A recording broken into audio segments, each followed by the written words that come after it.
Salut à tous, c'est Nico, et comme j'ai déjà fait en tout début d'année, eh bien on arrive presque en 2026, donc je vais vous faire une petite vidéo avec la liste de souhaits pour chaque armée du jeu. Alors, l'idée c'est évidemment de spéculer sur des choses qui feraient du bien à chaque armée en 2026, soit via un rééquilibrage avec de nouvelles règles dans la campagne des 500 mondes, soit des nouveaux persos ou figurines qui apporteraient des règles manquantes, soit juste une refonte en 11e édition. Évidemment c'est très subjectif, tout le monde n'aura peut-être pas les mêmes envies et les mêmes opinions que moi, donc comme d'hab, n'hésitez pas à me dire en commentaire ce que vous en pensez, après avoir liké et vous êtes abonné évidemment.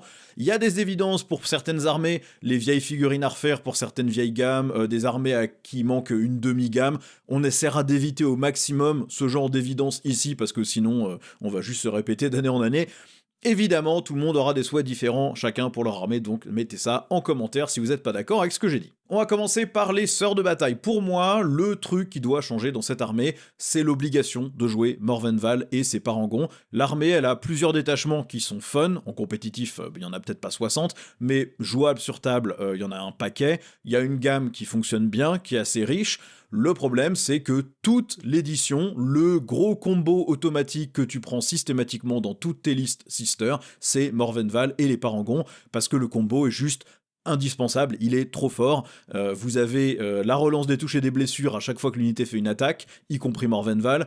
Morvenval, une fois par bataille, peut avoir plus 3 attaques sur son arme de mêlée, et en plus avec les parangons, il y a plus un touche et plus un bless contre les monstres et les véhicules, c'est beaucoup trop. De la touche à 2 full relance et de la bless à plus 1 full relance, c'est juste beaucoup trop, comme empilement de règles. Alors ça vaut les points que ça coûte, hein, mais c'est juste du coup impossible d'avoir quelque chose dans l'armée qui équivaut ou qui remplacerait ce truc de manière aussi efficace.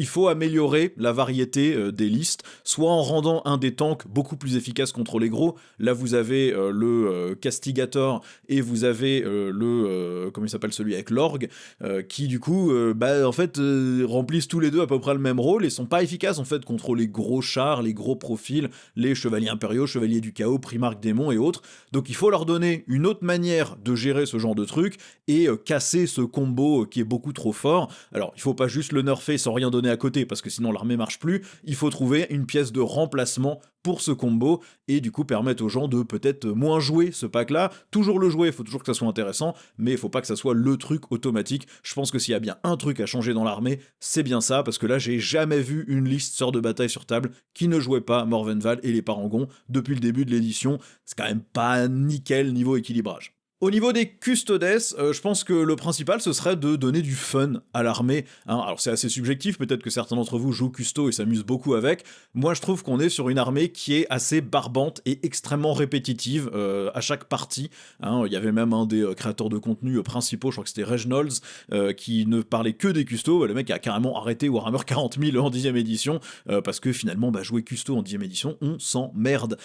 Et bon, là encore, hein, vous me direz peut-être que vous vous amusez, mais globalement toute la variété de l'armée, tout le côté un peu différent du profil de custo classique, c'est le Forge World et l'Imperial Armor, et malheureusement, comme la plupart des trucs Forge World et Imperial Armor, ils ont quasiment pas du tout été réécrits ou rééquilibrés depuis le début de l'édition, donc tout est assez médiocre, à part le Caladius, qui reste un des meilleurs tanks du jeu, et les Venatari, mais qu'on voit plus vraiment non plus sur table, parce que, finalement un peu cher. En fait, il manque 2 pouces de mouvement sur tous les dreads. Le Télémon, ça devrait bouger à 10. C'est un énorme dread qui fait presque la taille d'un chevalier. Ça devrait bouger à 10. Les dreads de base bougent à 6. Ils devraient bouger à 8. Les points sont trop élevés sur ces unités actuellement. Les Terminators Aquilon n'ont aucun rôle. Les gardes avec les lances à pyritide sont trop chers. Le Coronus est beaucoup trop cher. Les petits palaces, les petits speeders sont pas très intéressants. Bref, c'est pas varié, et donc au final, on est un peu obligé de jouer que les unités custo plastiques, qui ont toutes le même profil, ont des règles assez basiques, donc c'est pas très intéressant, et en plus on a un détachement qui éclipse tous les autres, qui est le détachement Lion de l'Empereur, c'est juste le plus fort, vous avez plus un touche et plus un bless sur toute l'armée, sur une armée qui tape et qui touche déjà ultra bien, donc on vous met un -1 pour toucher, vous en foutez, vous êtes toujours sur du 2+, vous avez +1 pour blesser sur des armes qui sont déjà force 7 à minima au corps à corps, ce qui fait que vous blessez fréquemment sur 2+, de l'infanterie et des tanks en général sur du 4+, Ça rend les parties très génériques. Il y a d'autres détachements qui sont jouables pour le fun, mais si vous voulez essayer d'être vraiment efficace, bah vous allez tout le temps jouer Lion de l'Empereur. Et puis l'armée a un vrai souci de côté élite. Hein. Les profils, pour la méta actuelle ultra-violente, ne sont pas assez élites. Un pack de 5 gardes, il suffit d'une activation d'unité ennemie pour le tuer dans plein de cas, contre plein d'armées, ou 2 unités qui s'activent, vous sortent le truc, et bah c'est pas logique, hein, par rapport à l'historique et à ce que devrait être l'armée, ça manque quand même un petit peu de solidité, donc c'est peut-être un rééquilibrage de la létalité du jeu, ou un rééquilibrage des profils de custo, mais ce que j'aimerais voir moi, c'est des custos qui coûtent plus de points. Je veux pas jouer 50 personnages sur la table, hein. Là actuellement on peut se faire une liste en Lion de l'Empereur, je crois qu'on rentre 6 packs de 4 gardes, et 2 packs de 6 à la russe, donc on est sur 12 plus 24, on est sur 36 custos sur table, c'est presque autant de figurines que certaines listes Space Marines. Je pense que c'est pas comme ça que l'armée devrait être jouée, on devrait être beaucoup plus élite, mais beaucoup moins nombreux sur la table, donc hausse de points, mes meilleures règles, et puis surtout de la variété du fun, quoi. Hein. Je veux pas que mes gardes custo et mes veilleurs, ça soit exactement la même chose, sauf qu'il y en a un qui tank mieux et un qui blesse mieux. Je veux qu'il y ait des règles intéressantes dessus, et là c'est pas le cas, la règle d'armée est pas très fun non plus, bref, il y a plein de choses à faire, je pense, pour rendre cette armée plus funky, déjà rééquilibrer le Forge World, mais aussi changer un peu les profils et les règles des unités pour qu'il y ait un peu de variété. Pour le Mechanicus, je pense que le souhait principal, c'est que l'armée redevienne un peu plus élite. Alors c'est en cours, hein, par rapport au début d'édition où on était sur une garde impériale avec des robes rouges, hein, comme ça a été dit par d'autres personnes. Hein, on avait des hordes d'infanterie de base et des véhicules assez moyens, et puis on espérait qu'avec le volume ça suffise. Bon, c'est pas comme ça que le Mechanicus devrait se jouer. Il y a eu des buffs successifs qui ont permis d'avoir des unités qui tapent mieux, qui touchent mieux, qui ont de meilleures règles, qui ont des meilleurs profils, mais sans le serment de l'instant de Cole, on a quand même beaucoup de choses qui sont encore très mous, hein, dans l'armée, beaucoup plus mous que ce que ça devrait être. La touche à 4 plus de base, les armes à PA -1 qui ignorent pas le couvert quand vous utilisez pas votre règle d'armée pour essayer de booster ça, c'est assez moyen. Et je comprends que l'idée, ça soit d'empiler les buffs pour booster les choses, mais il y a des trucs sur lesquels, bon bah voilà, vous avez une espèce de fusil galvanique où dans la balle, il y a un cerveau de servitor, ça devrait pas toucher à 4+, avec pas de PA. C'est pas un bolter, hein, c'est un fusil qui est censé pénétrer les blindages. Donc faut lui donner des trucs un peu mieux, et faut que le buff d'armée rendre le truc vraiment fort. Donc moi, ce que j'aimerais, c'est des unités qui coûtent plus cher en points, mais qui font plus de choses, et cet empilement de buffs les rend encore meilleurs. Évidemment, on peut pas le faire sur les profils actuels, enfin avec les coûts en points actuels, parce que sinon c'est pété, mais il faut augmenter les coûts en points, augmenter les profils, et garder le système de buff à empiler, pour rendre chaque unité vraiment ultra mortelle. Aujourd'hui, c'est aussi un vrai problème niveau coût en euros, hein, puisque on a des kits qui sont vendus à des prix d'unités d'élite. Hein. On a des trucs aux alentours de plus de 60 euros, par exemple, pour un Ballistari, et c'est une unité qui vaut, même avec tous les buffs, que 85 points. Bon, c'est quand même, il y a un problème. Les Pteraxi, les Sicariens vendus par boîte de 5 à 55 euros, je crois, pour des trucs qui coûtent 150 points les 10, c'est pareil, c'est un souci, quoi. On est trop proche du 1 euro par point. C'est pas des unités de horde, c'est des unités d'élite, et il faut encore améliorer, je pense, les profils et les coûts en points pour représenter ça. Pour l'Astra, je pense que ce qui manque vraiment à l'armée, c'est la capacité de jouer de l'artillerie qui se joue comme de l'artillerie. Hein, la garde impériale, c'est l'armée qui devrait avoir du tir indirect efficace, c'est littéralement l'armée qui bombarde tout en espérant qu'il reste plus grand chose, et qu'ensuite la horde d'infanterie puisse laver le reste de la table. Le problème, c'est que le tir indirect, quand c'est fort, c'est souvent trop fort, parce que bah, vous jouez Eldari ou Drukhari. Quand vous prenez des tirs indirects qui vous touchent à 3+, avec des relances, qui vous blessent à 3+, et qui vous ignorent le couvert et qui vous mettent de l'APA, eh bien bah, la moitié de votre armée s'évanouit à chaque phase, alors que vous n'avez même pas pu sortir de chez vous. Donc évidemment, ça peut être très frustrant, et on n'a surtout pas envie que le tir indirect devienne pété, parce que ça rend le jeu vraiment insupportable à jouer, mais je pense que la garde devrait avoir une manière d'avoir des buffs pour le tir indirect. Peut-être permettre de mieux toucher. La majorité des armées, enfin toutes les armées d'ailleurs, ne peuvent pas toucher à mieux que 4+ en tir indirect. Peut-être que la garde, elle, devrait pouvoir réussir à toucher à 3+, si on lui met assez d'ordre et assez de bonus. Ça obligera à cramer tous ses ordres pour avoir un truc qui marche, mais ça permettrait de le faire fonctionner. Peut-être donner un moyen d'ignorer le couvert, leur donner des pièces d'artillerie avec des profils un peu plus efficaces. Bref, je pense que voilà, la garde devrait avoir la capacité d'avoir de l'artillerie dans le jeu. Peut-être que les autres armées devraient pas être aussi bonnes avec ce genre de truc, mais que la garde devrait être l'armée qui bombarde et avoir la capacité de le faire. Il faut pas que ce soit le style de jeu le plus efficace, parce qu'on n'a pas envie d'une méta toxique où tu te fais tuer quand t'as même pas exposé quoi que ce soit, mais ça devrait être un style qui est jouable, et actuellement, bah ça l'est pas vraiment. Pour les chevaliers gris, bon bah c'est toujours la même requête, hein, du psychique. Hein, il y a évidemment la refonte de la gamme à faire et des nouvelles unités, mais ça on a dit qu'on n'allait pas forcément s'éterniser dessus. Mais on est sur une armée où chaque personnage, chaque figurine est un psyker. Ils ont aucune règle psy, à part un mot-clé qui est un désavantage dans quasiment aucun match-up, mais quand c'est un désavantage, c'est un vrai désavantage. Hein. Si vous jouez contre une liste full sort du silence qui défonce les psychers, votre armée de chevaliers gris, elle prend tarif. Quand vous jouez contre des assassins anti-psy, des choses comme ça, vous prenez un gros tarif, et c'est sans avoir aucun bénéfice lié à ce mot-clé. Donc je pense que la règle d'armée devrait bien évidemment intégrer des pouvoirs psy, ou qu'il faut mettre des pouvoirs psy à lancer comme des sorts sur les datasheets, où vous faites un test de commandement, s'il est passé, le pouvoir passe, et vous les lancez phase par phase. Un pouvoir par phase de commandement, un pouvoir en phase de mouvement, un pouvoir en phase de tir, un pouvoir en phase de cac, etc. Faire une phase psychique, c'est chiant pour l'adversaire quand lui il en a pas, parce que c'est une phase où on fait rien. Donc je comprends, il y a l'analogie du taux qui joue pas en phase de cac, etc. Mais vous êtes en phase de corps à corps, donc vous pouvez riposter aux attaques même si vous allez rien faire. Vous êtes quand même, vous interagissez par rapport à quelqu'un qui jette juste 10 sorts pendant que vous faites rien, il s'est tout buffé et ensuite il passe au vrai jeu. Donc je comprends qu'il faut pas de phase psy parce que ça peut être barbant, par contre on peut très bien intégrer tout ça dans le flow de la partie elle-même, comme c'est fait à Age of Sigmar par exemple, sans que ça soit non interactif et ennuyeux pour l'adversaire. C'est l'ADN de l'armée d'avoir des psychers, l'idée c'est pas de jouer des Space Marines en save à 2 qui ont pas d'armes anti-tank et qui se téléportent. La téléportation c'est cool, mais c'est pas le cœur de l'armée. Le cœur de l'armée c'est que ce sont des psychers anti-démons, et donc il faut leur donner des pouvoirs psychiques, il n'y a pas le choix, c'est le cœur de l'armée, et c'est comme ça qu'on leur donne leur saveur. Pour les agents impériaux, le souhait c'est d'être une vraie armée, traitée par Games Workshop comme une vraie armée. Alors vous allez me dire oui, certaines personnes arrivent à performer avec les agents, oui, il y en a un, d'ailleurs l'autre Nico que vous voyez des fois dans les vidéos, lui il est parfaitement capable de jouer une liste agents de l'impériaux et de gagner, voire même de mettre des 20-0 avec, ça peut très bien se jouer. Mais c'est une armée qui est pas du tout traitée comme les autres armées du jeu. Elle ne reçoit aucun équilibrage, elle ne reçoit aucune FAQ, elle ne reçoit pas vraiment de détachement intéressant. Il y a vraiment rien qui a été fait depuis qu'ils ont sorti ce codex. On a l'impression qu'il y a quelqu'un qui a poussé chez Games en disant regardez, regardez, on va faire un codex trop cool. Tout le monde lui a dit non, non, non, non. Il a poussé, il l'a fait, et ensuite Games Workshop a dit mais on n'investira pas 1 € de plus ou 1 minute de plus pour repasser sur cette armée. Et désolé, mais quand on a vendu un livre d'armée et des kits d'armée et qu'on traite cette armée de manière totalement différente des autres, eh bien, on a juste escroqué ses consommateurs. Donc, je pense qu'il y a plein de trucs à faire avec cette armée. Déjà, c'est, niveau Imperium, je pense, une des armées les plus charismatiques. C'est l'alliance de troupes, les forces qu'un inquisiteur a réquisitionnées pour gérer une menace que personne d'autre n'est en mesure de gérer actuellement, parce qu'il n'y a pas de chapitre Space Marine à porter, parce que les communications sont pas possibles, parce qu'il n'y a pas de gardes impériaux sur cette planète, etc.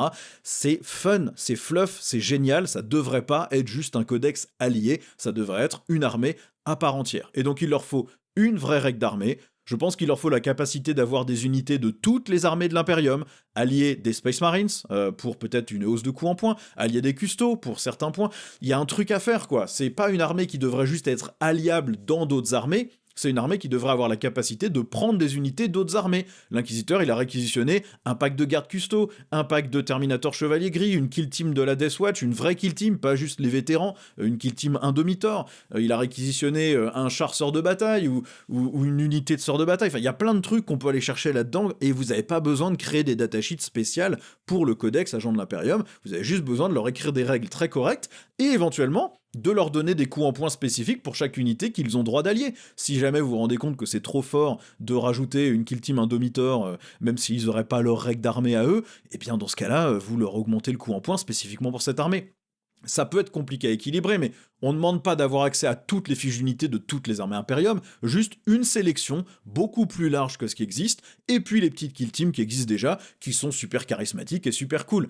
Et puis il leur faut une vraie règle d'armée. Je pense que pour faire marcher un assemblage pareil, c'est simple, vous donnez la règle de détachement d'index gardes impériaux. Quand c'est de l'infanterie qui attaque de l'infanterie, il y a touche fatale. Quand c'est des véhicules qui attaquent des véhicules et des monstres, c'est touche fatale. Point barre. Ça peut être relativement simple, ça permet de donner un buff à tout le monde. Évidemment, faut revoir les coups en points, les datasheets, tout ce que vous voulez, ça se fait pas dans un vide, vous pouvez pas juste coller ça par-dessus, mais voilà, 11e édition, vraiment, rendez cette armée, en tant qu'armée, faites-en une vraie armée, avec des vraies règles et un truc fun et amusant à jouer, quoi, parce que là, pour l'instant, à moins d'aimer le côté je pousse 150 petites infanteries sur les objets, j'espère qu'ils meurent pas, et c'est pas très fun. Pour les chevaliers impériaux, bah alors déjà il leur manque des variantes d'armigères, hein, les chevaliers du chaos ont 5 variantes de dog, les chevaliers impériaux en ont 2 et aucun n'est ligne, enfin ils en ont 3 si on compte le Moirax qui est le Forge World, que je pense personne n'a, et celui-là est ligne pour une raison que j'ignore, alors qu'aucun de ceux du codex de base n'est ligne, même si bon, le ligne ça sert à rien en 10ème édition. Je pense que la mécanique de Lige telle qu'elle était en début d'édition, c'est-à-dire que le gros donne un bonus au petit, le petit donne un bonus au gros, ça serait assez génial. D'autant plus qu'on pourrait avoir un bonus différent par armigère. C'est-à-dire que le bonus de lige du gros, il est donné au petit, mais le petit, lui, quand il reçoit une aptitude de lige de la part du gros, il donne aussi une aptitude au gros, qui est différente par variante d'armigère. Comme ça, on a un truc qui est un peu technique, qui oblige à du positionnement intelligent, et qui permet d'avoir un gameplay peut-être un peu plus poussé aussi sur l'armée. Je pense que c'est fun. Maintenant, je pense aussi au niveau des kits qu'il manque plein d'options de personnalisation. Actuellement, il n'y a pas beaucoup de choix pour vraiment avoir une héraldique particulière. On attend de vous que vous mettiez des décalcos ou que vous soyez excellent peintre et que vous puissiez peindre des trucs à la main. Je pense qu'avoir de l'héraldique modélisée sur une grappe plastique qui permettrait de remplacer des choses, d'ajouter des détails sur les armes, sur les épaulières, sur les petits boucliers qu'ils ont, peut-être des bannières différentes, voilà. Ce genre de truc permettrait de personnaliser un petit peu plus sa maisonnée aussi. Je pense que ça serait quand même vraiment plus cool, et ça rajouterait un peu de variété dans les unités. Je pense que voilà, ça doit pas être très compliqué à faire par Games, même quitte à ce que ce soit un kit optionnel que les gens achètent ou pas, mais je pense qu'il y a un truc à faire qui peut être sympa là. Pour les Space Marines, je pense que la majorité de ce qu'il faut faire, c'est de l'assainissement de la gamme. C'est bien d'avoir plus d'une centaine de datasheets, mais ça rend le codex quasi impossible à équilibrer en interne, puisque vous avez 4 unités qui remplissent le même rôle, et parmi ces 4 unités, il y en a forcément une ou deux qui sont nettement au-dessus des deux autres. Il y a beaucoup de redondance dans l'armée, beaucoup d'unités qui font la même chose. C'est bien d'avoir un peu de redondance, parce que vous n'avez pas envie d'avoir une seule unité pour chaque rôle, vous avez envie d'avoir du choix qui vous permet de moduler vos listes. Maintenant, il y a beaucoup de redondance, mais il y a quand même des trous dans l'armée. Hein. Les Gravis, ils sont pas utilisés à leur plein potentiel. Pourquoi on n'a pas des Gravis avec des canons laser, des Gravis avec des bolters lourds, des Gravis avec des lance-missiles, voilà, une unité type Devastator en armure Gravis. Pourquoi on n'a pas plus de motards, des motards qui shootent, des motards qui tapent mieux, des personnages à moto? Pourquoi on n'a pas d'unité à jetpack avec des armes de tir? Les Pteraxis sont capables d'avoir des fusils. Pourquoi est-ce qu'un Space Marine avec jetpack, il serait pas capable de shooter et de se replanquer avec son jetpack? Pourquoi est-ce que les suppresseurs sont pas un vrai kit vendu et qui sont planqués dans une espèce de boîte que plus personne ne peut acheter? Pourquoi est-ce qu'ils n'ont pas de variante en dehors de l'autocanon avec autre chose? Bref, il y a plein de trucs en doublon, mais à côté de ça, il y a plein de trucs qui manquent aussi. Je pense aussi que le serment de l'instant est une règle qui enferme l'armée dans un style de jeu. Le plus 1 pour blesser est totalement incohérent entre les chapitres et les détachements. On pourrait penser que c'est les codex divergents, ils ont des datasheets ou des détachements plus forts, donc ils n'ont pas le plus 1. Sauf que vous regardez les Dark Angels, c'est une armée qui est beaucoup moins efficace que de l'Ultramarine, et l'Ultramarine, lui, il a les meilleurs personnages nommés du jeu, parmi les meilleurs datasheets du jeu, et il a le plus 1 pour blesser. Pourquoi la Deathwatch n'a pas le plus 1, pourquoi les Dark Angels n'ont pas le plus 1, on sait pas trop, c'est pas cohérent, c'est pas logique. Et je trouve que cette règle ne reflète pas vraiment l'ADN des Space Marines. Les Space Marines, c'est pas je vois une cible, tout le monde se concentre dessus, on la tue. Ça, à la limite, c'est presque plus la garde impériale. Le cœur du Space Marine, c'est l'adaptabilité, le fait d'être capable de réagir à toute situation parce qu'ils ont un entraînement ultra poussé. Donc, à mon avis, la règle d'armée, c'est la règle du détachement Gladius. Hein, c'est le côté j'ai des doctrines que je peux appliquer pour être réactif sur table. Et ensuite, les autres détachements rajoutent autre chose. Je pense que voilà, ça c'est un truc qu'il faut modifier. Je trouve pas que la règle soit particulièrement intéressante. Et je pense qu'il manque aussi des kits de conversion pour tous les chapitres. Pas une pauvre grappe avec 2 bras, 2 têtes, 2 épaulières et 3 petits accessoires. Une vraie grappe White Scar, une vraie grappe Iron Hands, Imperial Fist, Raven Guard, avec une multitude d'épaulières, avec des améliorations pour les véhicules, des améliorations pour les dreadnoughts, ce genre de choses, des trucs qu'on peut coller sur les blindages des tanks, des épaulières différentes pour les dreads, des casques différents, des armes, des variantes d'armes différentes pour les persos, une vraie boîte d'amélioration, un truc qui contient une centaine de pièces et qui permet vraiment de customiser plusieurs unités sans avoir besoin d'acheter 67 grappes et de se retrouver avec la même variante de cimetière tronçonneur que vous avez chez les Wisecar, quoi.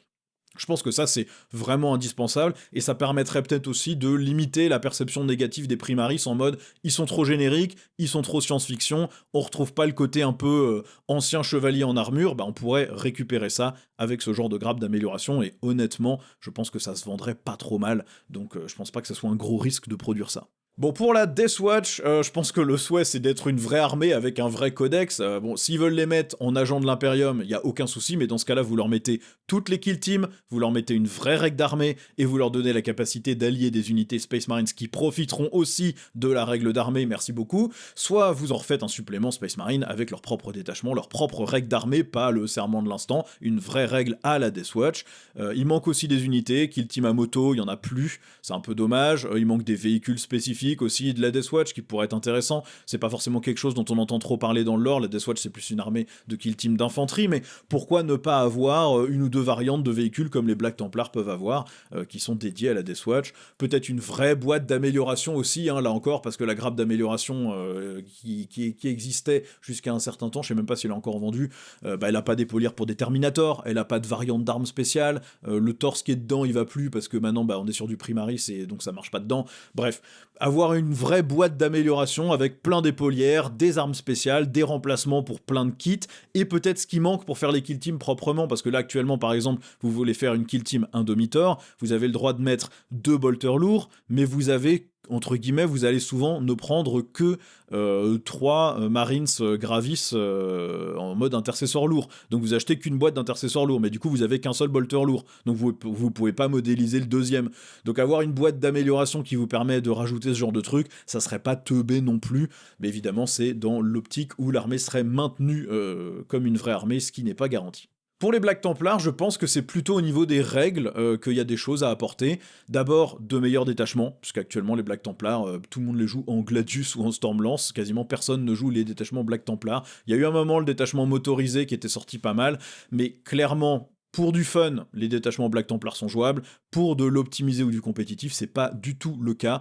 Tout le monde joue les détachements Space Marine génériques, et c'est quand même dommage quand on a un supplément de codex qui a du coup maintenant je crois 4 détachements rien qu'à lui, en comptant le détachement de Noël, et y en a pas un qui dépasse le détachement générique Space Marines, donc c'est quand même pas très très fun. C'est-à-dire que non seulement vous perdez la règle du serment de l'instant, vous avez votre propre règle à vous, mais du coup vous jouez avec votre propre règle sur des détachements qui ont été prévus pour être joués avec le serment de l'instant. Bref, c'est pas très intéressant je trouve, et il manque pas grand chose dans les détachements spécifiques Black Templar pour qu'ils soient un peu plus intéressants.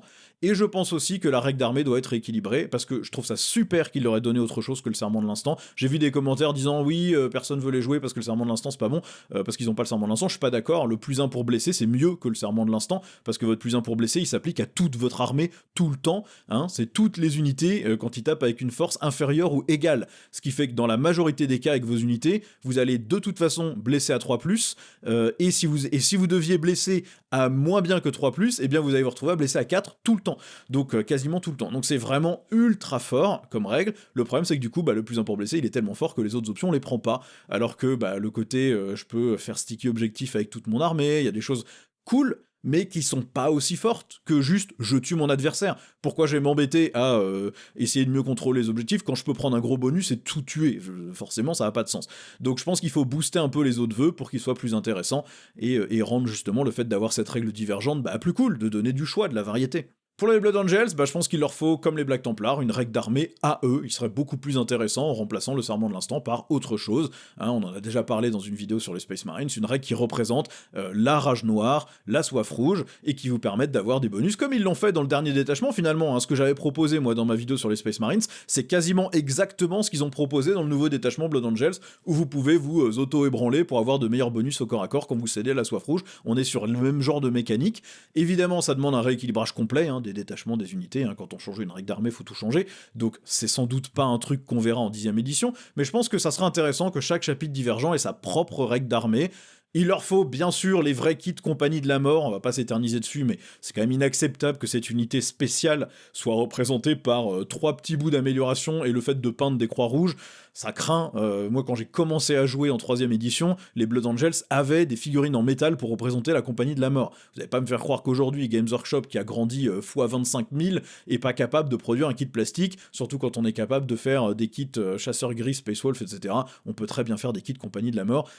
Et je pense qu'une belle grappe d'amélioration aussi.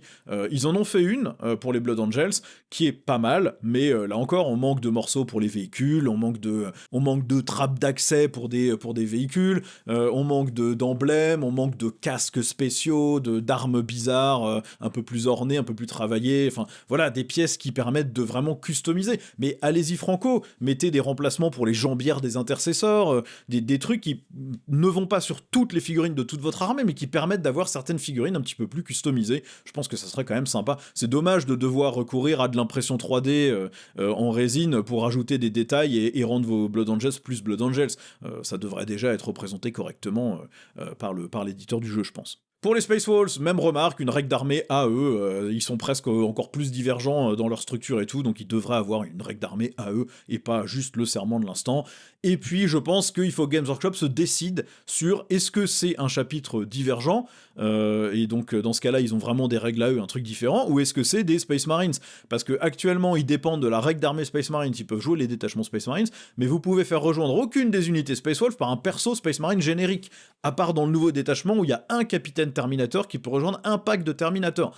Bon, c'est quand même bizarre. Je pense qu'ils savent pas exactement comment ils veulent les gérer. Donc soit vous en faites des divergents purs, et dans ce cas-là, vous restreignez les unités du Codex Space Marine, vous les restreignez à certains détachements et vous leur mettez une vraie règle d'armée, soit c'est bien des suppléments Space Marine, mais dans ce cas-là, laissez un capitaine Terminator mener des thermis, laissez un capitaine normal mener des chasseurs gris, etc. Enfin, faut être cohérent avec les autres armées aussi, qui ont le même style de fonctionnement avec les autres chapitres divergents. Là, c'est quand même vraiment dommage, et ça limite beaucoup, je trouve, les possibilités de jeu en Space Wolf. D'autant plus qu'ils ont été capables d'écrire d'autres codex suppléments équilibrés quand on peut leur mettre un perso générique. Je vois pas pourquoi les Space Wolves pourraient pas le faire. En Dark Angels, même principe, une règle d'armée à eux, parce que eux, c'est peut-être ceux qui sont le moins bien représentés actuellement, je trouve. C'est une armée que Games Workshop ne sait pas vraiment comment gérer, je pense. Ils n'arrivent pas à mettre le doigt sur la spécificité des Dark Angels en termes de règles ou de stratégie sur table.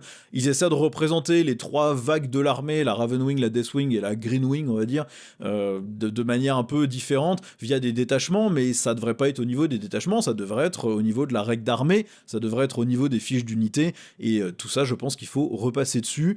Les détachements sont pas du tout intéressants, et non, je pense que voilà, la spécificité du Dark Angel, ça peut pas être juste, ils ont des gros thermiques qui tankent mieux que les autres, c'est pas ça le principe du Dark Angel. Le Dark Angel, c'est une armée qui justement se sépare en ailes divergentes, chacune de ces ailes a un rôle très spécifique sur la table, chacune de ces ailes doit marcher en coopération avec les autres, ce sont les maîtres de la tactique, c'est ceux qui maîtrisent les 6 volets, ou en tout cas qui à l'époque de la Légion maîtrisaient les 6 volets, c'est eux qui ont enseigné aux autres légions un style de combat particulier, et eux les maîtrisaient tous, c'était le template sur lequel ont été faites toutes les autres, c'était les destructeurs, ceux qui avaient accès aux armes les plus violentes. Bon, c'est ça qu'il faut représenter sur table aujourd'hui, même s'il n'y a plus les 6 ailes, il n'y en a plus que 3, ça devrait quand même être représenté correctement au niveau de l'armée, pas au niveau de t'as un détachement Deathwing, un détachement Ravenwing et un détachement Greenwing.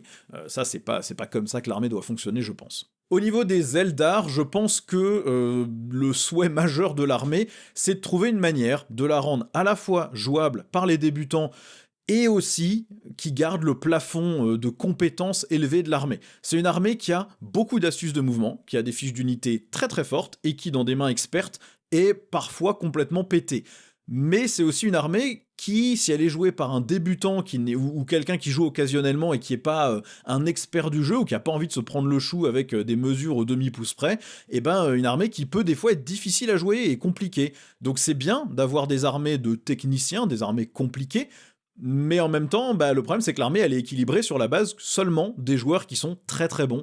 Et donc c'est la même chose à chaque édition. L'armée sort dans un état complètement pété, en début de 10e c'était l'enfer, et ça a été le cas dans beaucoup d'éditions, et là après la sortie du codex ça a été toujours extrêmement fort. Du coup Games Workshop nerf à tout va, et le problème c'est que pour les joueurs compétitifs, c'est un nerf qui rend l'armée jouable sans être pété, mais pour les joueurs occasionnels, vous avez perdu entre guillemets les combos automatiques qui faisaient que vous arriviez à vous en sortir, et donc maintenant ça vous oblige à jouer de manière très technique et très complexe pour réussir à finir le jeu et à avoir des performances correctes, à pas vous faire éclater tout le temps, et le souci c'est que du coup c'est pas très fun pour des joueurs plus occasionnels. Je pense que ça, c'est un truc qui est très dur à trouver, c'est un peu le même équilibrage que pour les Drukhari, hein. C'est très compliqué, mais je pense que Games Workshop va devoir le faire parce que les Eldar sont une armée très populaire, hein. C'est les elfes de Warhammer 40 000, il y a plein de gens qui veulent jouer ça, mais parmi ces gens-là, il y en a aussi plein qui n'ont pas envie d'avoir une armée tellement technique que s'ils jouent pas 3 fois par semaine, eh bien ils n'arrivent pas à gagner une partie. Donc il faut qu'ils trouvent un équilibre entre les deux.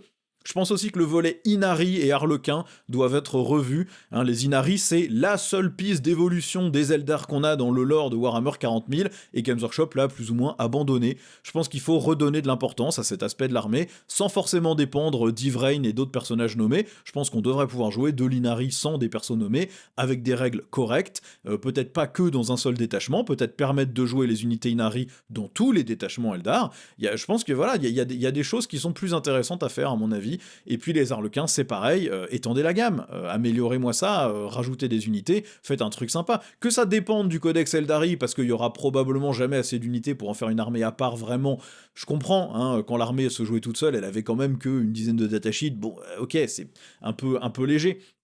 Mais dans ce cas-là, focalisez-vous un petit peu plus dessus, et laissez les gens qui ont une vraie collection Harlequin jouer avec de manière correcte. Maintenant, c'est un peu plus le cas parce qu'il y a un nouveau détachement, mais ça n'est que un détachement, plus celui du Codex Eldar qui est assez moisi. Donc tout ça, je pense, voilà, faut rééquilibrer l'armée, la rendre plus intéressante pour des joueurs qui sont pas des super techniciens experts, parce que sinon, bah, dès qu'il y a un nerf, ils n'arrivent plus à jouer avec leur armée, et c'est quand même ultra décevant, et puis mieux intégrer Inari et Harlequin, ça c'est un truc, je pense, important. Au niveau des Drukhari, bah, c'est le même problème que pour les Eldar, hein. C'est une armée qui, entre des mains expertes, peut avoir un énorme potentiel. Si vous jouez ultra bien sur le placement de vos Venom, de vos unités, que vous êtes super bon en calcul mental sur qu'est-ce que vous êtes capable de tuer ou pas, que vous maîtrisez parfaitement la méta, vous pouvez faire des choses incroyables avec cette armée. Mais en joueur occasionnel, vous allez vous faire défoncer, parce qu'à la moindre erreur, eh ben, vous avez perdu la moitié de votre armée. C'est très difficile, là encore, à équilibrer pour rendre cette armée accessible, sans la rendre moins technique. Le but, c'est pas de rendre, c'est comme pour les Eldar, hein, c'est pas de rendre l'armée bête et facile à comprendre et facile à jouer. On veut pas juste faire ouga bouga, j'avance, je tire, je te tue. C'est pas ça, hein, c'est des armées qui sont censées être techniques. Mais il faut que cette technicité ne rende pas l'armée injouable pour des joueurs plus débutants et plus occasionnels. Et bah, typiquement, ce que les Eldar ont sur l'anti-Overwatch, hein, c'est des trucs qui devraient être possibles aussi en Drukhari pour un pion de souffrance. Les astuces de mouvement qu'ont les Eldar, je pense que les Drukhari devraient y avoir accès d'une manière ou d'une autre aussi. Faut pas copier-coller les règles évidemment, mais on est sur le même ADN d'armée, sauf que les Eldar sont censés être un peu plus résistants, et les Drukhari sont censés être un petit peu plus létaux. Et létal. Létaux? Je ne sais plus. Bref, il faut rééquilibrer ça, parce qu'actuellement les Drukhari ne sont pas aussi violents que les Eldar, mais ils sont en plus moins résistants, donc c'est un peu compliqué comme style de jeu. Et puis évidemment, bah, c'est une armée à qui il manque une moitié d'armée, hein. Donc ils ont pas d'anti-élite, pas de trucs comme ça. Je pense qu'en fait, au lieu de rendre l'armée, entre guillemets, idiote à jouer et de la rendre ultra accessible pour tout le monde, je pense que la solution, c'est d'ajouter des unités qui remplissent bien un certain rôle, typiquement de l'anti-élite, dégâts 3, qui est capable de tuer du custo, par exemple, ce qu'on n'a pas du tout en Drukhari. Un truc qui est capable de sortir du custo de manière fiable, ou un profil type Terminator, mais qui est pas la manière la plus optimisée de faire. Pour un joueur qui est excellent, peut-être que prendre les incubes avec un perso et jouer sur le mouvement, c'est plus efficace que de prendre cette unité anti-élite qui se fera tuer derrière. Mais peut-être que pour un joueur occasionnel, ça lui donne au moins une piste qui lui permet de jouer son armée contre d'autres joueurs occasionnels, d'être efficace, mais par contre, un joueur plus technique, lui, il continuera à aller chercher des manières détournées de faire les choses, un peu sournoises, et ça, c'est très bien dans l'ADN du Drukhari. Donc ça fait partie des équilibrages à faire. Là, on est vraiment, Eldar et Drukhari, sur des armées qui sont trop techniques, et qui du coup bah, ne remplissent pas le côté fun et agréable à jouer pour des joueurs plus occasionnels, je trouve. En orc, bah c'est le tir, voilà, le souhait c'est du tir, hein. L'orc ça n'a pas été que du corps à corps, l'orc d'ailleurs initialement au tout début c'était surtout une armée de tir, c'est devenu une armée de corps à corps que plus tard dans les éditions suivantes, mais quand ça a démarré les orcs c'était du shoot, et le tir orc c'est une énorme partie de son ADN, c'est aujourd'hui tout simplement pas jouable dans cette édition, il n'y a pas vraiment de manière de faire une liste orc qui tire bien et qui soit efficace, hein. La preuve en est, la règle d'armée ne booste que le corps à corps, il n'y a aucun bonus pour le tir. Alors je pense que la règle d'armée pourrait être assez facilement changée, peut-être pour proposer un choix entre soit tu avances et charges sur toute l'armée et tu gagnes tes bonus au CAC, soit tu ne gagnes pas ça, mais à la place tu as assaut sur toutes les armes et tu gagnes des attaques au tir, ou tu as un boost au jet de touche ou à la CT, des trucs intéressants qui permettraient de se dire ok bah moi je joue une armée d'orques qui peut avoir du bonus de corps à corps, mais qui peut aussi avoir du bonus de tir, et en fonction de contre qui je joue et de ce qui me reste sur la table, je choisis comment je veux jouer ce qui me reste d'unité au moment où je déclenche la WAG. Je pense que ça serait sympa. Et puis je trouve aussi que c'est une armée qui au corps à corps manque de punch, hein. C'est censé être l'armée qui cogne, l'armée qui veut aller au corps à corps, en plus d'être une armée avec un volume de tir débile mais qui touche très mal. Et je trouve que voilà, une pince énergétique force 9, tout comme un gantelet énergétique Space Marine force 8, c'est assez moisi, c'est pas assez, hein. Dans le lore c'est des trucs qui éventrent les blindés. Là en force 9, vous touchez, vous blessez même pas le blindé, donc c'est pas très intéressant. Ça manque d'armes, force 12, 14 au corps à corps aussi, il y a quelques gros véhicules qui ont accès, mais en général c'est pas des pièces très intéressantes sur la table, ou qui n'arrivent jamais au corps à corps de toute façon. Il y a un gros manque de dégâts élevés aussi, hein. Vous avez les roquettes pour du dégât 3, et c'est à peu près tout, le reste c'est du dégât 2 partout maximum, il y a très peu de dégâts type canon laser et autres. Bref, je pense qu'il faut garder l'armée en mode horde moyenne, c'est-à-dire qu'on doit pouvoir continuer à jouer des hordes de boys moyennement efficaces, parce que c'est aussi ça le cœur de l'armée, mais on devrait aussi avoir des unités d'élite qui sont plus chères, mais plus efficaces, pour suppléer un peu à tout ça. Je trouve que là, l'armée, elle est trop orientée corps à corps, mais même dans son orientation corps à corps, elle tape pas assez fort, même en WAG en fait, quoi, hein. Vous avez, ouais, aussi en WAG ça tape bien, mais sans la WAG vous êtes vraiment en dessous, et c'est un peu dommage. Pour le Votann, je sais pas trop vraiment ce qu'il leur manque. Ils ont maintenant une armée assez complète. Ils ont du tir, ils ont du corps à corps, ils ont de la redondance, ils ont du véhicule, ils ont pas mal de styles de jeu viables, hein. Vous pouvez jouer le détachement Baiser qui marche très bien en mode horde de corps à corps, le détachement transport il est très bon, vous pouvez jouer une espèce de grande ligne de tir presque en mode taux, vous avez vos Terminators qui sont juste ultra violents, c'est bien. Maintenant il manque quelques figurines, hein, les mechas, les machins comme ça serait cool.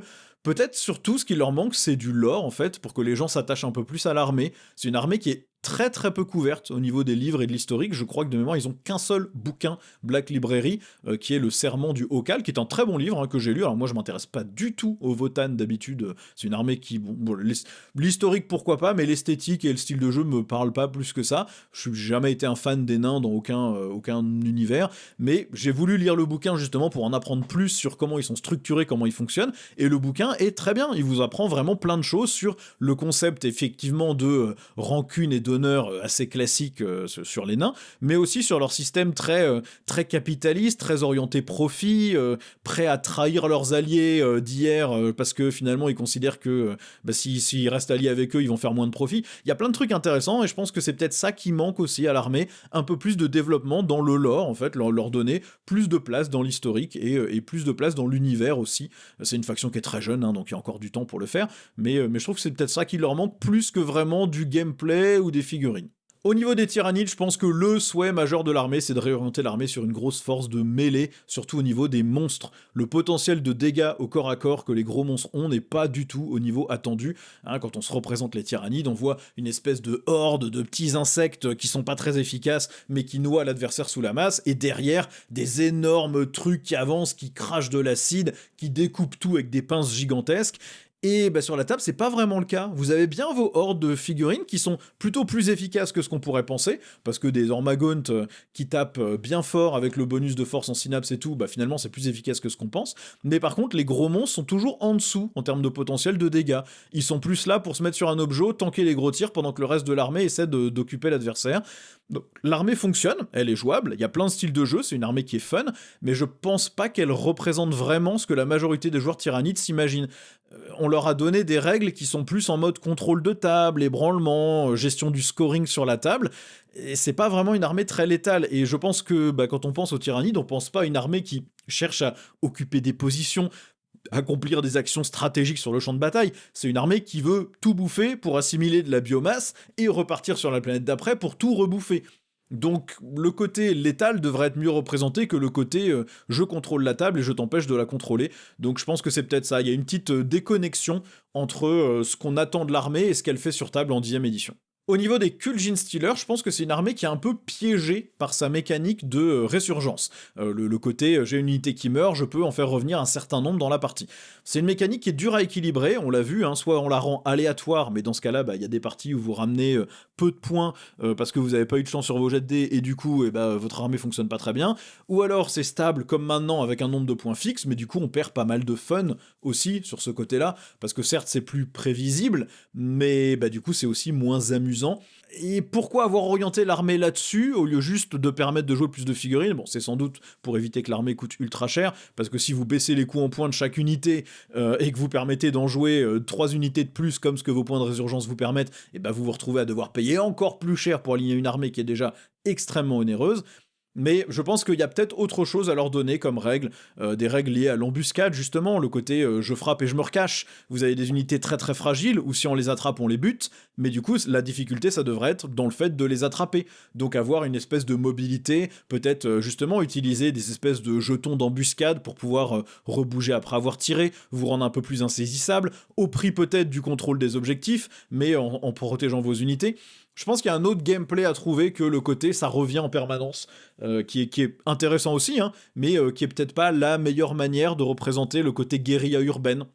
Je pense aussi que c'est une armée qui manque de grosses pièces. On a tout ce qu'il faut pour avoir ce gameplay de guérilla, mais peut-être que permettre justement de jouer un gameplay plus offensif, avec des engins de minage, des énormes mutants hybrides de la taille d'un dreadnought, des choses comme ça serait intéressant.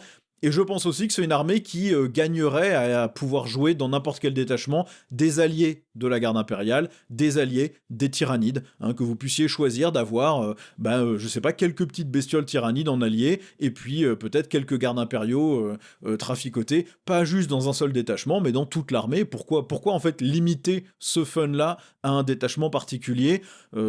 Si on veut pas aller dans le côté trop fluff et lore au niveau des règles du jeu, parce que clairement les règles du jeu sont très abstraites par rapport à la représentation de ce que les figurines font sur la table, on peut aussi complètement s'affranchir du fait que oui, mais en fait, les tyrannides, ils arrivent que quand la guérilla, elle a déjà gagné, que la masse psychique a été atteinte, etc.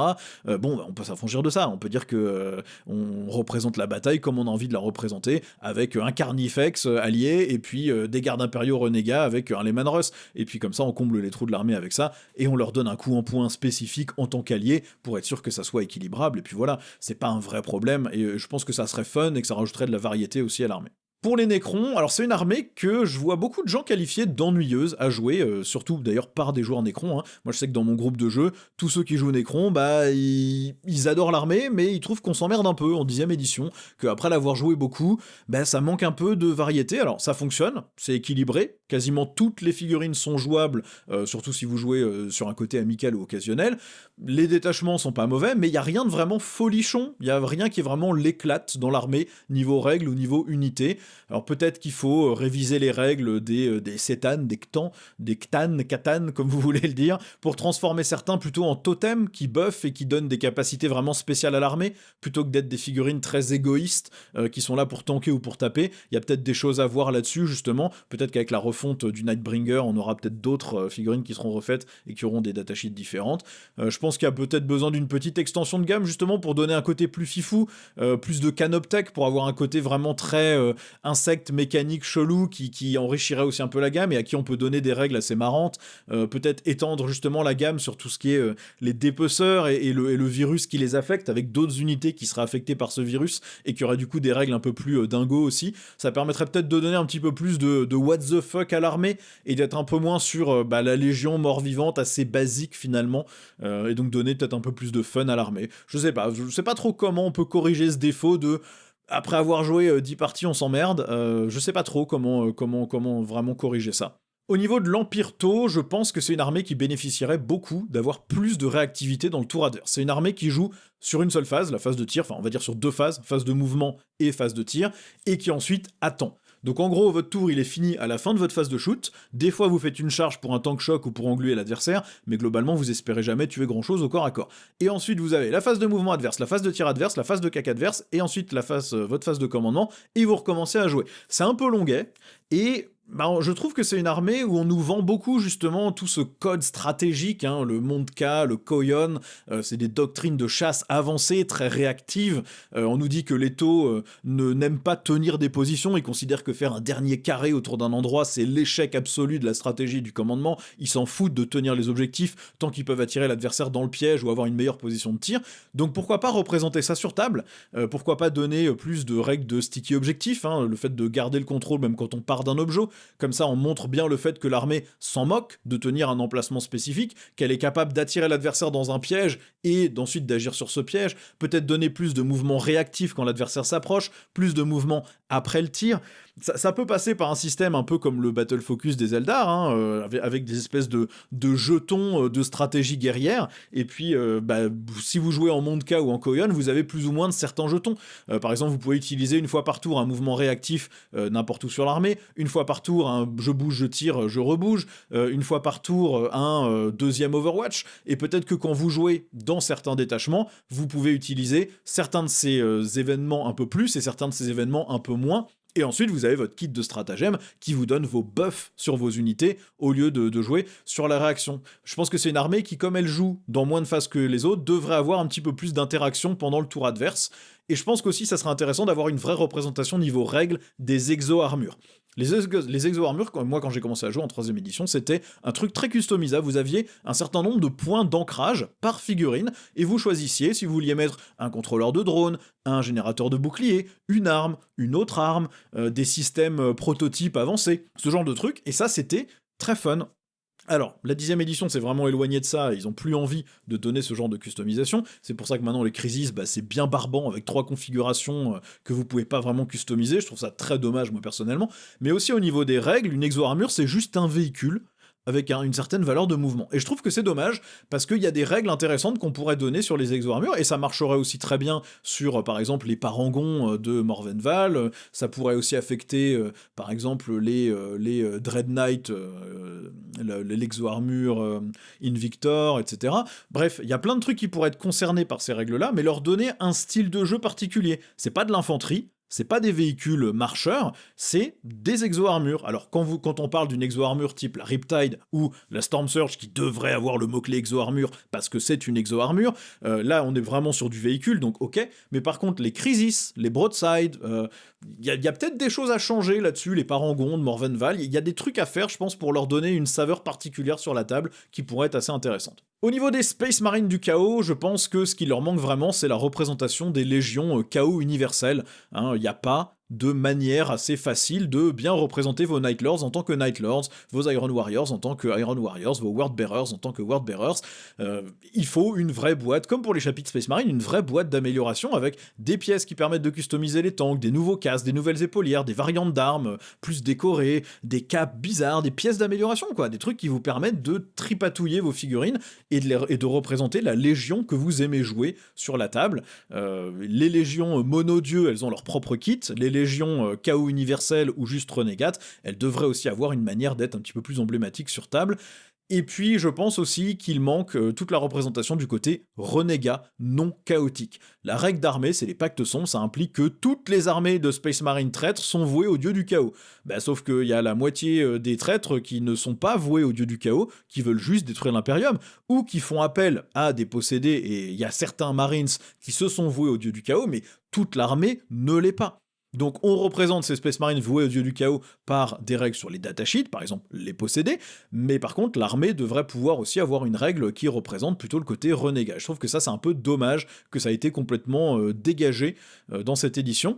Et puis trouver des manières de changer un peu le côté c'est des Space Marines mais ils ont des pics, parce que vous avez vos Space Marines normaux, vous avez vos Havoc qui sont des dévastateurs, vous avez vos Raptors qui sont des intercesseurs d'assaut, vous avez un Rhino qui est un Rhino, vous avez un Predator, un Landrider qui sont des tanks Space Marines avec des pointes dessus, même profil, même règle. Bon, il y a des trucs un petit peu plus what the fuck à aller chercher je pense, d'autant plus qu'en 10 000 ans ils ont eu le temps d'aller un peu plus loin que 3 machines démons, niveau équipement et style d'organisation. Il y a quand même d'autres trucs qu'on peut aller chercher qui peuvent être funky, il y en a déjà, Mais ça serait bien de s'éloigner encore un peu plus du côté c'est des Marines, mais avec des pics dessus. Parce que là, concrètement, si on veut jouer une Légion Renegade actuellement, on a presque intérêt à jouer des Space Marines, enfin des figurines Space Marines du chaos, mais jouer avec les règles des Space Marines normaux pour représenter le côté, nous on n'est pas chaotique, hein, on est juste des Marines Renegades, quoi. Et c'est un peu dommage quand même de pas avoir de représentation dans le codex là-dessus.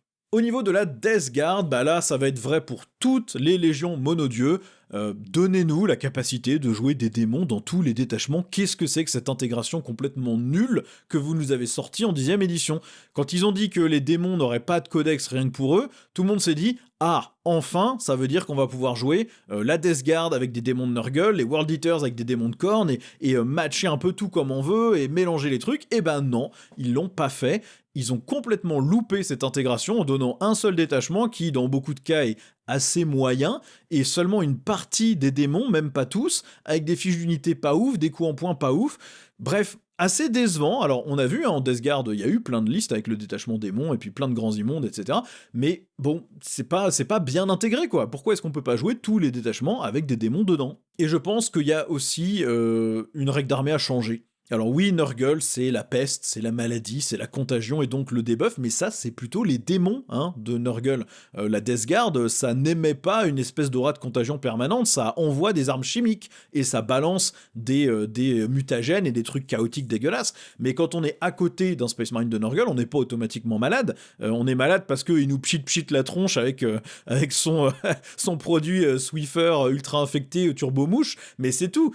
Donc je pense que l'ADN de l'armée, on est quand même plutôt sur une infanterie lente, méthodique, qui tank à fond. Et là, le tanking, ils ont essayé de le représenter un peu avec une endurance plus élevée sur plein de profils, ce qui donne des trucs complètement débiles, comme cette espèce de drone de la peste qui est aussi endurant, enfin, qui est même plus solide qu'un Rhino, alors qu'il fait un tiers de la taille du véhicule, et que dans le lore, c'est pas du tout ça. Pareil pour le Mephitic, etc. Bon, il y a des trucs un peu teubés là-dedans, des Terminator Death Guard qui sont plus endurants que des custos, je sais pas dans quel monde on voit ça, mais bref, c'est un peu loupé, je trouve, et je pense que la règle d'armée bénéficierait d'être remachinée un petit peu, pour représenter justement cette avance lente et méthodique, probablement un truc comme du sticky objectif sur toute l'armée plutôt que de mettre ça dans un détachement, et probablement des règles qui mitigent les dégâts, qui limitent la violence des dégâts, qui, je sais pas, ça peut être une réduction de dégâts sur une unité par round, ça peut être une amélioration des sauvegardes, ça peut être... Il y a plein de trucs qu'on peut faire comme ça, qui peuvent être marrantes et intéressantes.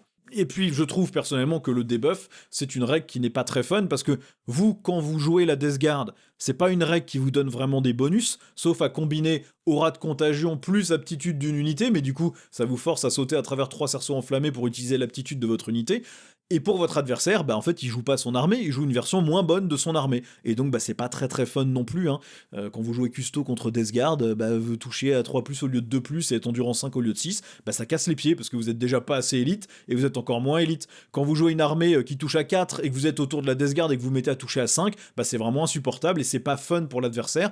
Mais en plus, pour vous, en tant que joueur Death Guard, c'est pas forcément très fun non plus, parce que c'est pas quelque chose qui améliore votre armée, c'est quelque chose qui rend l'adversaire moins bon, et c'est pas la même saveur de jeu, je trouve. En tout cas, moi, c'est comme ça que je le ressens. Après, peut-être que vous, en tant que joueur Death Guard, vous adorez ce système de debuff. Dans ce cas-là, oubliez tout ce que je viens de dire. Pour les World Eaters, là encore, le mix démons et Space Marines dans tous les détachements. Qu'est-ce qu'on fait à avoir un détachement générique spécifique pour jouer des démons? On devrait pouvoir jouer des démons de Khorne tout le temps. Au fur et à mesure qu'on massacre des trucs, il y a du sang, donc il y a du Khorne, donc il y a du démon. C'est quand même vraiment la base, et je trouve ça incroyable qu'ils se soient plantés là-dessus. Bon, et les World Eaters, c'est une armée sur laquelle je peux pas passer outre le fait que c'est qu'une demi-armée. Si on enlève les unités Space Marine génériques, Space Marine du chaos générique, vous avez quasiment rien à vous dans cette armée. Il manque plein de trucs, des Terminators spécifiques, des Berserk sur Juggernaut, des personnages chirurgiens Berserk. Il y a plein de trucs qu'on peut rajouter qui seraient vachement funky et vachement cool. Donc eux, il n'y a pas le choix, c'est une demi-armée qui est étoffée artificiellement par des unités Space Marine du chaos, et c'est un peu dommage. Je trouve aussi que la règle d'armée est peut-être un petit peu trop random. Alors je la trouve très fun, moi j'aime beaucoup la règle d'armée des bénédictions de Khorne. Tout est focalisé sur le corps à corps, donc ça fonctionne, mais ça représente pas forcément le style de jeu de l'armée qui est je vais tout droit et je tabasse et je veux faire couler le sang et prendre des têtes. Peut-être qu'il y a autre chose à trouver que ce truc un peu aléatoire. Et surtout, dégagez-moi la résurrection d'Angron, donnez-lui une vraie fiche d'unité avec des vrais boosts et une vraie règle, comme ça vous pouvez lui mettre des vrais coups en poing équilibrés, sans essayer de vous dire « Ouais mais si je le baisse de 20 points et qu'il revient c'est pété », mais si je l'augmente de 10 points et qu'il revient pas assez pété, non, vous virez la résurrection d'Angron, c'est une figurine comme une autre, donc vous ne faites pas revenir Angron et vous lui donnez des vraies règles et un vrai coup en point adapté à ça, comme ça tout le monde pourra décider de le jouer ou pas, je pense que ça aidera tout le monde. Pour les Thousand Sons, là encore, le mix démon Space Marines a plus forte raison ici pour les Thousand Sons, c'est une armée d'invocateurs, de sorciers, donc le fait qu'ils n'aient pas la capacité de jouer des démons comme ils veulent, c'est quand même teubé. Vous le voyez même sur la figurine à droite qui de mémoire est le maître infernal, il est en train de faire sortir des démons du Warp. Il invoque des hurleurs. Pourquoi est-ce qu'on n'a pas, c'est ça, je crois que c'est les hurleurs ceux-là, pourquoi est-ce qu'on n'a pas la capacité de jouer les démons dans tous les détachements, au secours, surtout en Thousand Sons, et puis bah le psychique, hein, là encore, plus de sorts. Les rituels, c'est pas trop mal ce qu'ils en ont fait, mais c'est pas assez personnalisable, c'est 4 sorts, c'est pas une phase psychique qu'on demande, parce que là encore, manque d'interactivité, etc. Mais peut-être permettre de choisir des sorts par personnage, comme une option d'équipement, qu'ils aient une espèce de rubrique d'amélioration rien qu'à eux. Hein, en plus des améliorations des détachements, vous avez des améliorations Thousand Sons spécifiques, ça fait partie de leur règle d'armée, et vous pouvez choisir une amélioration par sorcier qui lui donne un sort spécifique, ce qui permettrait de vraiment varier les choses. Vous mettez le coup en point du sorcier à, je dis n'importe quoi, 40 points, il a pas d'aptitude de base, par contre son aptitude c'est un truc que vous payez en points, et qui donne certains buffs, ou certaines aptitudes, ou certains sorts. Vous pouvez faire un sorcier qui tire beaucoup plus fort parce qu'il a un pouvoir psy de violence, vous pouvez faire un sorcier qui donne discrétion parce qu'il crée une espèce de nuage ou des illusions, vous avez un sorcier qui peut invoquer des démons, je sais pas, il y a plein de trucs funky à aller faire, qui serait pas compliqué à équilibrer, parce que ça peut être lié à un coup en point, et puis ça vous permet d'avoir une datasheet générique qui est équilibrée pour son profil à elle, et ensuite vous équilibrez les bonus que vous leur donnez, et ça marcherait dans tous les détachements, et c'est fun, et je comprends pas pourquoi on se limite à 4 rituels. Et je pense que c'est une armée qui du coup bénéficierait de mécaniques un peu plus complexes. Hein, on a parlé des armées de techniciens comme les Eldar et les Drukhari, je pense que les Thousand Sons devraient en être une aussi, ça devrait être une armée très technique à jouer, parce que bah, c'est les mecs qui ont un plan dans un plan dans un plan vu 10 000 ans à l'avance, et même quand ça marche pas c'est normal parce que c'était le plan, et donc bah, ça devrait être une armée très technique avec de la complexité autour des règles et de la complexité dans l'empilement entre je lance ce rituel, plus le sort de mon sorcier que j'ai payé, plus l'aptitude de cette unité, plus le stratagème me permet de faire un truc complètement incroyable et complètement fou, et c'est ça qui devrait être représenté sur l'armée je trouve. Bon, on va terminer les légions monodieux avec les Emperor Children, donc là encore, évidemment, démons plus Space Marines dans tous les détachements, ça devrait être une partie de l'armée à part entière. Quand les Noise Marines déroulent de l'excès au bout de leur canon dubstep, eh bien, des démonettes déchirent le voile du Warp et arrivent sur la table, c'est quand même du fun à l'état pur, il faut nous donner ça, s'il vous plaît. On peut aussi, pour le coup, là, pas passer à côté de la pauvreté de la gamme, hein, c'est une demi-armée, qui en plus est encore plus une demi-armée, parce qu'elle n'a pas accès aux figurines Space Marines du chaos. Vous avez pas de Defiler, vous avez pas de Forgefiend, vous avez que le Maulerfiend, vous avez pas les Predators, il y a plein de trucs, vous avez pas le Hellbrut non plus, enfin le Metabrutus, c'est vraiment dommage, donc ça c'est le truc gratos, rapide à faire, en 11ème édition, si vous avez pas prévu de leur donner le reste de leur gamme tout de suite, vous leur donnez au moins ça serait sympa, et puis ensuite on regardera ce qu'il est possible de faire à côté pour ajouter des nouvelles unités, Dreadnought Sonic, véhicules Sonic et tout, mais au moins en attendant, donnez-nous de la variété avec ça, ou donnez-nous de la variété en permettant de jouer les démons dans tous les détachements. Et puis il y a de l'équilibrage interne là qui est vraiment nécessaire avant la fin de cette édition. Fulgrim est très décevant, même dans son détachement, c'est une figurine qui ultra dépendante de la chance, et pour une figurine qui coûte plus de 300 points, ça n'est pas normal. 6 attaques type canon laser sans aucune relance et quasiment aucune capacité de lui donner des relances à part dans un seul détachement, c'est pas terrible. On devrait pas dépendre d'une règle de détachement ou d'un strata à 2 PC dans un nouveau détachement pour que le primarque démon de la Légion, le meilleur duelliste potentiellement de la galaxie, celui qui a réussi à abattre le plus de primarques à son tableau de chasse pendant l'hérésie et après, c'est quand même pas normal que ce mec-là tape comme une nouille molle, hein, parce que je suis désolé, mais quand vous tapez sur un truc qui est résistant et qui a une invulnérable à 4, eh bien Fulgrim ne le tuera jamais, et c'est quand même un peu emmerdant pour un truc qui vaut plus de 300 points. Le sorcier, alors il est jouable en amical, hein, on est d'accord, le Fulgrim, mais c'est vraiment pas du tout au niveau de ce qui est attendu, et en plus il meurt en 4 secondes hors de la table, c'est quand même vraiment moyen. Le sorcier, il est ultra bof, les Terminators sont vraiment nuls, le Land Raider est moyen, le Helldrake est injouable comme dans toutes les autres armées, c'est vraiment pas, voilà, c'est pas fun, quand on a que 17 datasheets, en avoir 1, 2, 3, 4, 5 déjà qui sont bof, c'est quand même un peu dommage. Et puis bah on a toujours le prince démon ailé qui est beaucoup trop fort par rapport au reste des unités, donc même s'il était 15 points de plus, on continuera à le jouer. Bref, c'est aussi une armée qui n'a pas de relance, donc qui n'est pas stable, et donc on va toujours jouer le détachement qui donne des relances, et donc c'est une armée qui n'a pas de variété sur la table. Donc soit vous mettez aucune relance, même dans les détachements, et dans ce cas-là, on se base sur les datasheets de l'armée, et on joue comme ça, soit vous mettez des relances natives sur certaines fiches d'unité, parce que là, vraiment, il y a des fois, c'est ultra frustrant de sortir cette armée, d'avoir un truc qui, en théorie, devrait être complètement démolir l'adversaire, et qui en fait ne fait rien. Hein. On est dans un jeu qui a des relances partout, et donc être une armée qui n'en a pas, eh bien c'est très agaçant. Bon, évidemment, je me plains beaucoup sur l'Emperor Children, c'est une armée que moi j'adore, que j'adore jouer, qui est très fun, qui a une esthétique de ouf, et il manque pas grand chose pour que l'armée soit vraiment, vraiment cool et variée. Donc je pense que voilà, s'il y a bien un souhait, c'est enrichir la gamme, soit en ajoutant les démons, soit en ajoutant des trucs Space Marine du Chaos, mais ça donnera de la variété, et tous les problèmes d'équilibrage interne, de relance et tout, s'évanouiront un petit peu, juste parce qu'on aura plus de fun et plus d'unités possibles. Pour les Chevaliers du Chaos, bah je pense que ce qu'il leur faut, c'est des vrais kits de Chevaliers du Chaos. Hein. Là, on est trop sur le Chevalier classique avec des pointes. On a vraiment la même esthétique que le Chevalier impérial de base, sauf qu'on a des jambes avec une articulation en plus. C'est à peu près tout. C'est pas vraiment très différent. Il n'y a pas beaucoup de variété, je trouve, par rapport aux Chevaliers impériaux.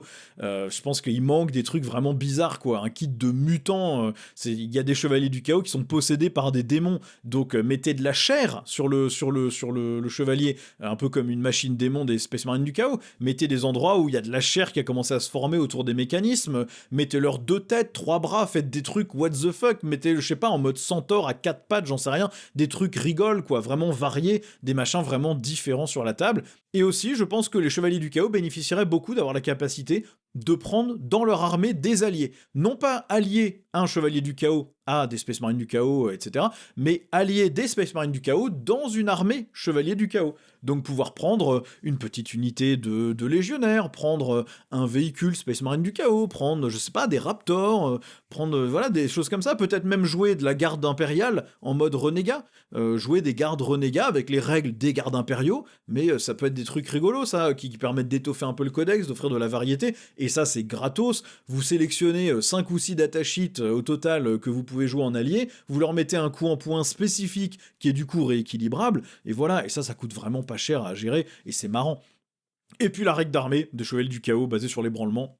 Virez-moi ça, les règles basées sur l'ébranlement, c'est de la daube, c'est une mécanique qui, à mon sens en tout cas, devrait disparaître du jeu parce qu'elle n'apporte que frustration et pas grand chose d'autre, que vous mettiez des statuts qui permettent de moins bien contrôler les objets, de tirer moins bien, des choses comme ça, pourquoi pas, hein, l'Hérésidorus le fait avec trop de statuts et trop de valeurs de commandement, on peut avoir un truc beaucoup plus simple à 40 000, mais avoir des statuts qui font que le moral existe dans le jeu et crée des malus, ok.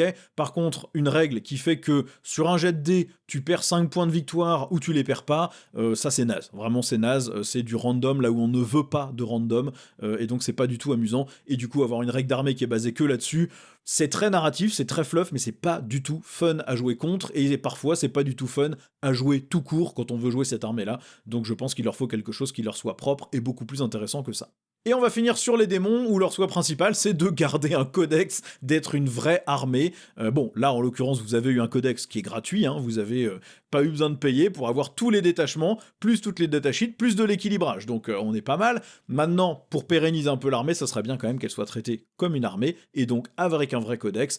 Moi, j'ai envie de voir à la fois les légions du chaos qui ont leur propre datasheet de démons qui sont jouables dans toute l'armée, mais je veux aussi que les démons soient joués en tant qu'armée à part, jouables avec plein de détachements, des détachements monodieux, des détachements multidieux, Bellacor dedans, etc. Soit vous leur faites un codex à part, soit vous les intégrez tous dans le codex Space Marine du Chaos et qui sont complètement jouables dans tout le codex Space Marine du Chaos, dans tous les détachements, et ils ont leur propre détachement aussi, ça fait beaucoup pour un seul codex, soit vous leur mettez un codex à eux, et ils jouent avec leurs propres règles, leurs propres trucs, mais voilà, je pense que c'est important, les démons c'est une des factions majeures de Warhammer 40 000, moi perso, j'aime pas quand il y a que des démons, ça m'a toujours saoulé dans le lore, le côté « et soudain des démons !» parce que c'est vraiment la solution de facilité un peu nulle et pas très amusante.